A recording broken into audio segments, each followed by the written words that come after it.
Hi friends, welcome to kitchen and kids channel.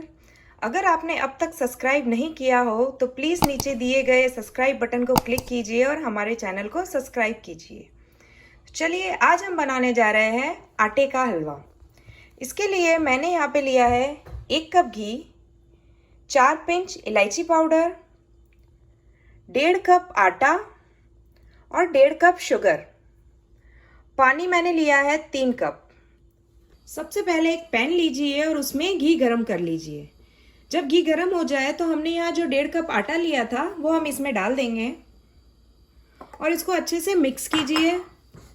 अब ये देखिए घी में आटा अच्छे से मिक्स हो चुका है, तो अब हम इसको इस तरह कंटिन्यूसली हिलाते रहेंगे जब तक कि आटे का कलर थोड़ा ब्राउन ना हो जाए। अब जब तक हम आटे को इस तरफ सेक रहे हैं, अब एक तरफ हमने जो पानी लिया था उसको उबाल लीजिए। हलवे के लिए हमको एकदम हॉट वाटर चाहिए। अब जब तक हम आटे को सेक रहे हैं, यहाँ पे हम कुछ ड्राई फ्रूट्स ले लेंगे और बादाम और काजू को छोटे पीसेस में काट लेंगे। हमारा आटा यहाँ अच्छे से सेक चुका है, क्योंकि आप देख सकते हैं चारों तरफ घी भी बाहर आ गया है। इसका मतलब आटा सेक चुका है। तो अब हमने जो पानी गर्म किया था वो हम इसमें धीरे धीरे डालेंगे। अभी हमारा आटा अच्छे से सिक चुका है, घी चारों तरफ निकल चुका है। तो हमने जो ये पानी यहाँ गर्म किया है, अब इसको धीरे धीरे ऐड कीजिए और इसको अच्छे से मिक्स करते रहिए। जल्दी जल्दी चलाइए ताकि लम्स ना पड़े। अभी देखिए हमने इसको अच्छे से हिलाया है ताकि वाटर फ्लावर बिल्कुल एब्जॉर्ब कर ले और इसमें बिल्कुल भी लम्स नहीं पड़ने चाहिए। अब जो हमने यहाँ शुगर ली थी वो इसमें डाल दीजिए और इसको फिर से अच्छे से हिलाइए।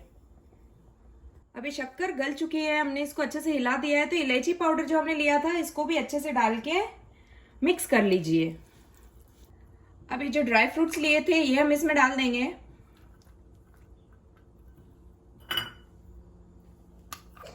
और इसको अच्छे से मिक्स कर लीजिए। देखिए अभी हो चुका है, क्योंकि इसके साइडों में भी घी छूट रहा है। इसका मतलब हलवा हो चुका है। तो आप गैस ऑफ कर दीजिए। ये हमारा हलवा बनके तैयार हो चुका है। आप इसको पिस्ताचियो से गार्निश भी कर सकते हैं।